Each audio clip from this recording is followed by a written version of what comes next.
Once upon a mountain top, 3 little trees stood and dreamed of what they wanted to become when they grew up. The first little tree looked up at the stars twinkling like diamonds above him.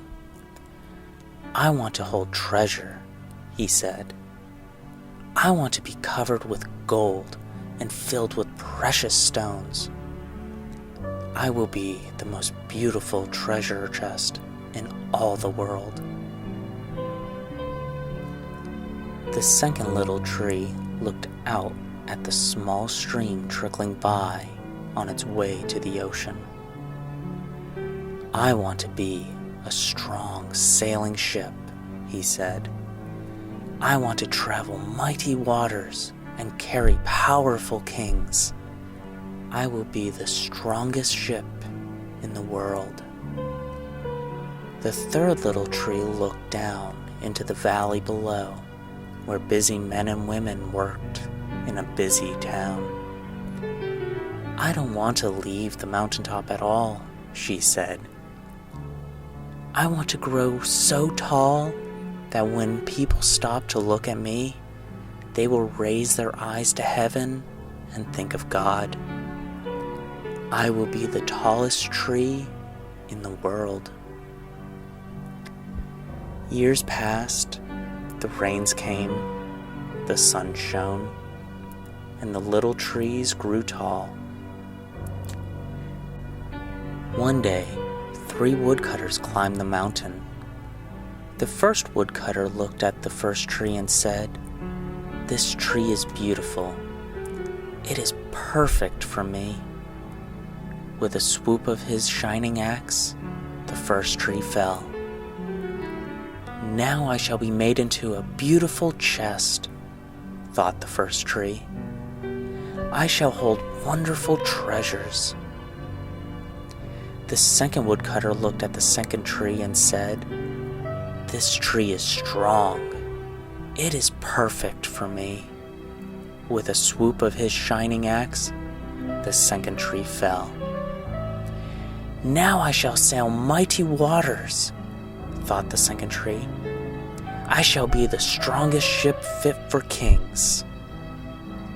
The third tree felt her heart sink when the last woodcutter looked her way. She stood straight and tall and pointed bravely to heaven. But the woodcutter never even looked up. "Any kind of tree will do for me," he muttered. With a swoop of his shining axe, the third tree fell. The first tree rejoiced when the woodcutter brought him to a carpenter's shop. But the busy carpenter was not thinking about treasure chests. Instead, his work-worn hands fashioned him into a feed box for animals. The once beautiful tree was not covered with gold or filled with treasure. He was coated with sawdust and filled with hay for hungry animals. The second tree smiled when the woodcutter took him to a shipyard, but no mighty sailing ships were being made that day. Instead, the once strong tree was hammered and sawed into a simple fishing boat, too small and too weak to sail an ocean or even a river. The third tree was confused when the woodcutter cut her into strong beams and left her in a lumber yard. "What happened?" the once tall tree wondered. "All I ever wanted to do was stay on the mountaintop and point to God." Many, many days and nights passed. The 3 trees nearly forgot their dreams. But one night, golden starlight poured over the first tree as a young woman placed her newborn baby in the feed box. "I wish I could make a cradle for him," her husband whispered. The mother squeezed his hand and smiled as the starlight shone on the smooth and sturdy wood. "This manger is beautiful," she said. And suddenly, the first tree knew he was holding the greatest treasure in the world.